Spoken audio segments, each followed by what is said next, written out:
j'espère que vous allez bien. Aujourd'hui le sujet du jour c'est comment passer au shampoing bio sur ses cheveux. En gros comment passer de ça à ça. Je vais vous raconter mon histoire vite fait. Ça fait 2 mois que je me suis mise au shampoing bio. Pourquoi j'ai fait ça? Parce que le silicone, ça commençait à me déplaire. Je savais que c'était un cache-misère et j'avais aussi envie de voir quel état étaient de mes cheveux en vrai, sans le silicone dessus. Je pensais toujours que mes cheveux étaient super gras parce qu'au bout de 2 jours ils régressaient super vite, c'était vraiment une horreur, je devais tout le temps me les laver. Et en fait je me suis rendu compte qu'en fait mes cheveux ils sont secs, ils sont pas gras. Et ça je me suis rendu compte en passant du shampoing bio. Alors un shampoing bio c'est quoi? C'est un shampoing qui a été fait avec des ingrédients naturels, en général à 100%. Et il n'y a pas de silicone, pas de parabènes, etc., etc. En premier, la grande difficulté que j'ai éprouvée à passer au bio, ça a été comment m'y prendre. Parce que les magasins bio, dans ma région, ça court pas les rues. Donc je me suis dit, ça va être dur de trouver du bio. Un shampoing en grande surface, comme c'est dit, c'est en grande surface, il y en a partout. Tandis qu'un shampoing bio, c'est plus dur à trouver, j'ai trouvé. Et du coup, j'avais un peu de mal à vraiment faire une transition directe à du shampoing bio, tout simplement parce que je savais pas déjà vers quel shampoing me tourner et aussi parce que je trouvais que c'était difficile de passer à du shampoing bio, tout simplement. Et puis j'ai découvert chez Carrefour qu'il y a un shampoing bio, certes il coûte 6 €, c'est celui-ci. Donc voilà, il s'appelle Shampoing Eco-Vert écologique. Il y a des sulfates. Alors qu'est-ce qu'un sulfate? Un sulfate c'est quelque chose qui peut irriter le cuir chevelu, donc c'est quelque chose qui peut vous démanger. Il y en a dans tous les shampoings, je vous le dis déjà, donc si de base un shampoing normal, de grande surface ne vous fait rien, ça vous fera rien non plus. Mais le sulfate a tendance à un peu assécher, c'est vrai.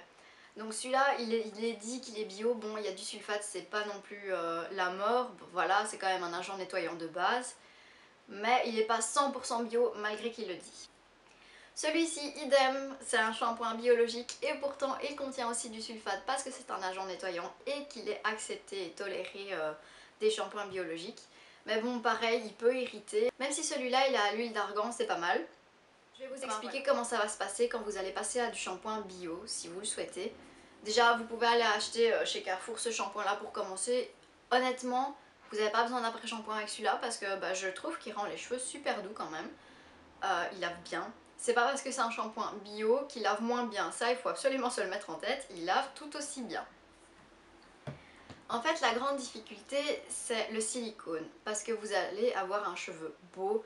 Vous avez vos cheveux de base beaux. Vous avez quelques petites fourches, voilà quoi.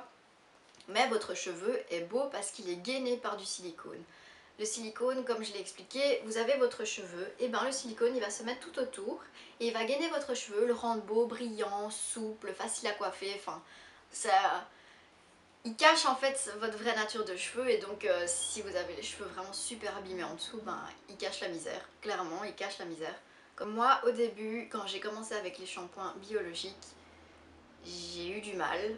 Parce qu'il faut savoir qu'il y a une transition d'1 mois pour que vos silicones puissent partir. Plus vous vous lavez les cheveux avec du silicone, plus la transition pour enlever le silicone est longue.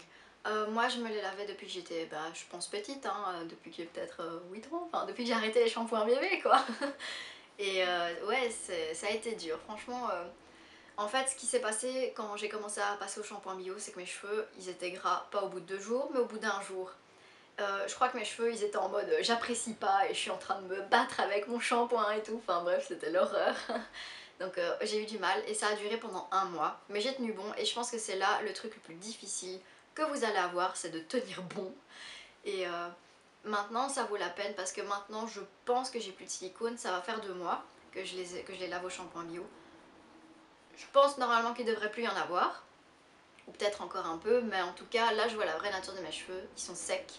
Du coup j'ai commencé les masques, pas non plus des masques en grande surface, mais des masques fait maison, parce qu'ils marchent beaucoup mieux, c'est avec des agents naturels, c'est pas des agents qui s'agressent, au contraire ça soigne, ça lisse, ça répare, ça protège, c'est mieux.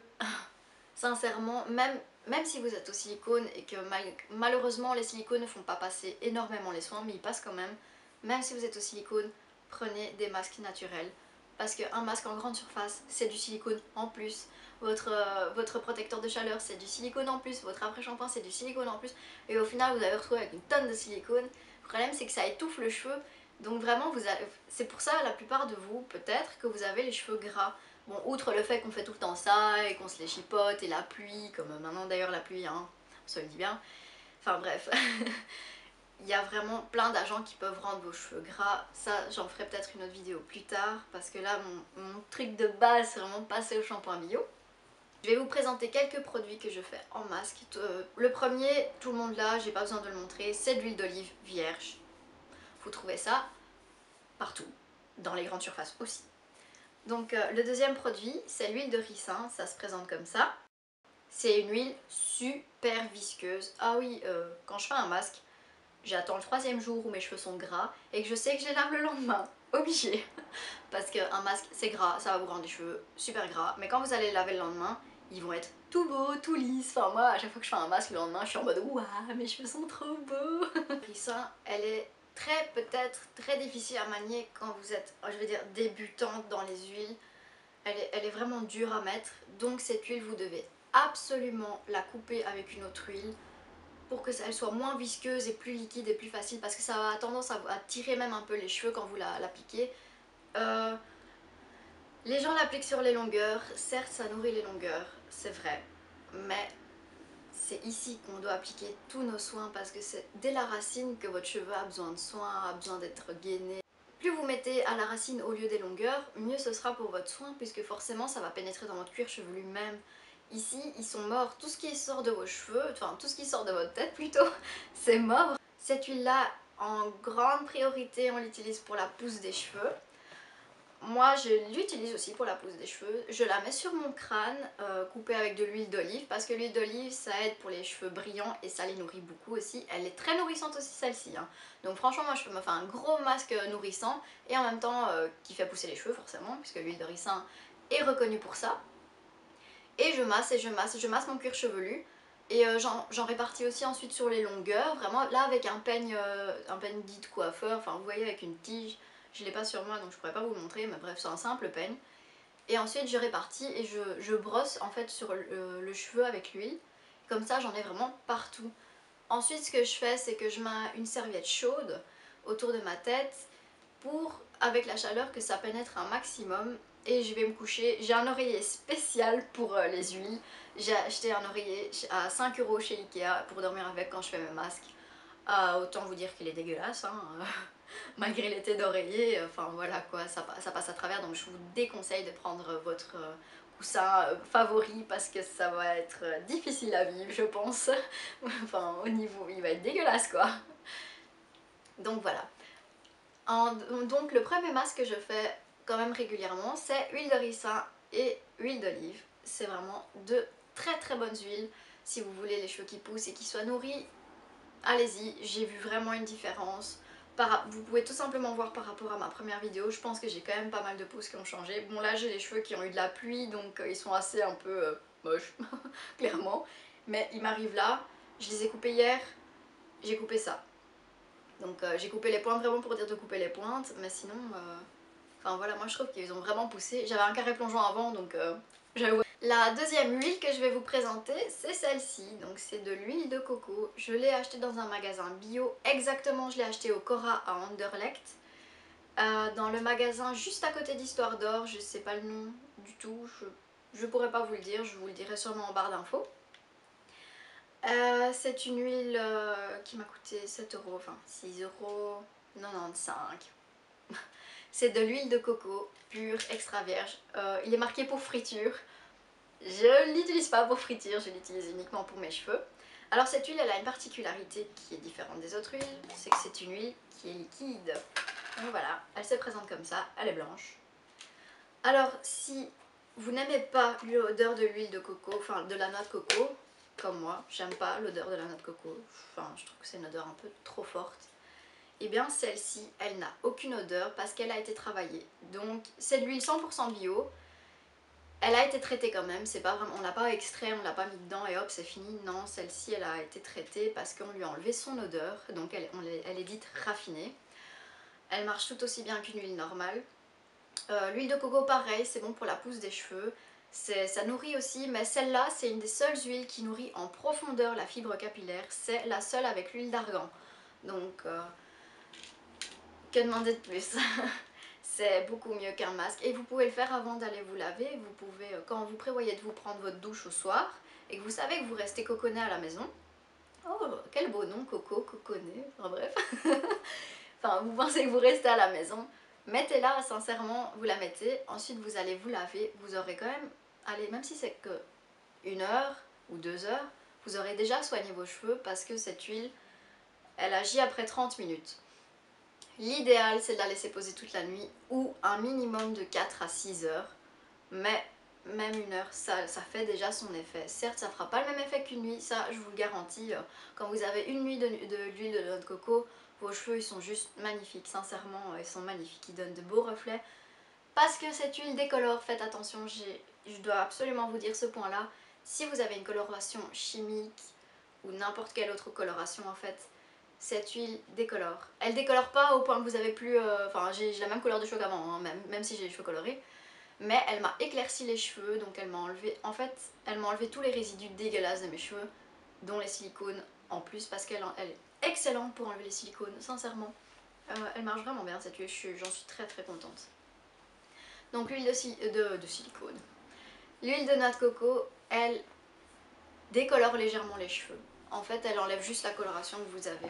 Moi j'ai une coloration faite chez la coiffeuse et en dessous j'ai une décoloration. Donc ma nature de cheveux c'est plus du tout la même que celle qui pousse au-dessus.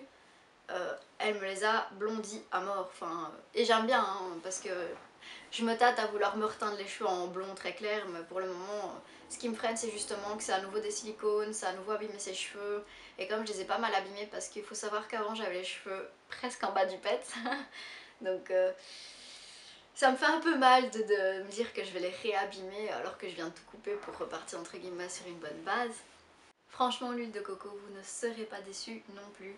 C'est un achat qui coûte que dalle. Enfin, un masque genre le Garnier Ultra Doux il va vous coûter 6 euros, l'huile de coco va vous coûter 6 euros, elle va vous durer 10 fois plus longtemps, il n'y a pas de silicone, elle nourrit vraiment la fibre capillaire et elle nourrit vraiment en profondeur. Donc franchement c'est mieux, même si vous n'êtes pas dans une optique de bio, si vous utilisez un shampoing grande surface et que ça vous pose aucun problème, ce qui est normal, hein, vous faites ce que vous voulez, c'est votre vie. Cette huile est vraiment bien, tout court. Donc voilà, c'est aussi une huile que je mets en masque. Cette huile en fait, si vous la faites chauffer avec vos mains, elle devient liquide. Waouh, magique. Moi perso je la fais chauffer au micro-ondes, ou alors en fait ce que je fais c'est que je prends un bain chaud et je plonge le pot dedans, et en fait avec la chaleur du bain elle va devenir toute liquide, et puis je prends et je mets sur mes longueurs et sur mes racines, et je masse aussi un petit peu, genre 5-10 minutes. Des fois je masse plus, des fois je masse moins, des fois je masse pas du tout, ça dépend. Là je mets un cellophane, un papier plastique autour de mes cheveux après le masque. Je mets une serviette chaude et de dos, parce que moi à chaque fois que je fais un masque je me dis c'est mieux de poser toute la nuit que de 4 heures. Pour vous parler de ce shampoing qui a l'huile d'argan, je l'ai acheté dans le même magasin que j'ai acheté l'huile de coco. Il coûte 7 euros. Pas vraiment quoi dire dessus parce que d'un autre côté il a une odeur irrésistible, franchement il sent vraiment vraiment bon. Et d'un autre côté ils disent que c'est pour cheveux secs, mais en fait il a tendance à créer des nœuds par rapport à celui-là qui ne crée pas de nœuds, qui est bien, il sent bon aussi celui-là, soit dit en passant, il sent une sorte de parfum. Je sais pas expliquer, il sent le propre. Donc celui-là ils disent vraiment qu'il est extra doux, comme quoi ce sera plus facile à coiffer et tout. J'ai trouvé que j'avais beaucoup plus de nœuds avec celui-là, donc je vous le conseille parce qu'il est bon. Pour un shampoing bio il est bon. Mais d'un autre côté je vous le déconseille parce que si vous avez les cheveux fins à tendance à avoir des nœuds comme les miens, c'est la galère hein. Parce que pour le moment j'ai pas encore trouvé d'après-shampoing bio, donc je suis un peu sans après-shampoing, du coup c'est un petit peu plus difficile de démêler mes cheveux, mais on s'en sort. Sinon si vous avez d'autres huiles qui sont intéressantes que vous pouvez peut-être avoir chez vous pour vos cheveux, c'est l'huile d'argan. Elle est excellente aussi, elle fortifie les cheveux, enfin bref. Toutes les huiles pour les cheveux sont quasi superbes, sincèrement elles sont bien. L'huile d'amande douce aussi est pas mal pour les cheveux parce qu'elle les assouplit et elle les nourrit aussi comme elle nourrit votre peau. Ah oui, j'ai oublié de dire, l'huile de coco ça va aussi très bien sur votre peau. Moi perso j'en mets sur le visage et il n'y a jamais aucune crème qui m'a donné une peau aussi belle que l'huile de coco. Donc je le fais seulement quand je suis dans mon bain parce que c'est comme je vous le dis une huile assez grasse et j'ai des tendances à avoir des boutons en plus, donc l'huile posée toute la nuit, je l'ai pas encore essayé mais je me tente pas trop. Si vous avez des questions, n'hésitez pas à les laisser en commentaire, je me ferai une joie de vous répondre parce que je sais que je peux peut-être oublier des choses dans mes vidéos et tout simplement vous avez peut-être tout simplement des questions à me dire sur comment passer au bio ou quel shampoing bio serait bien. Je suis là pour vous répondre sans souci. Et je vous dis, si vous commencez vraiment une cure bio, enfin une cure, ouais c'est un peu une cure puisque vous allez pendant un mois avoir les cheveux dégueulasses, donc un mois, des fois c'est 2 semaines, des fois c'est un mois et demi, ça dépend les filles. Hein. Je vous souhaite un gros courage, moi j'y suis arrivée, il m'a fallu vraiment beaucoup de courage et des fois ça me démangeait d'aller chercher un shampoing qui soit bien bon, bien siliconé, bien me laver les cheveux avec. Je l'ai pas fait, ouf. J'espère que cette vidéo vous aura plu, je vous fais d'énormes bisous. N'hésitez pas à vous abonner sur ma chaîne, la commenter, liker, n'importe. Je suis aussi disponible sur Facebook, tous les liens sont en barre d'infos, je mets toujours toutes les références, donc n'hésitez pas à venir. Je suis toujours dispo à vous répondre. Je vous fais plein de bisous, n'hésitez pas à vous abonner à ma chaîne et bienvenue aux nouvelles. Bye!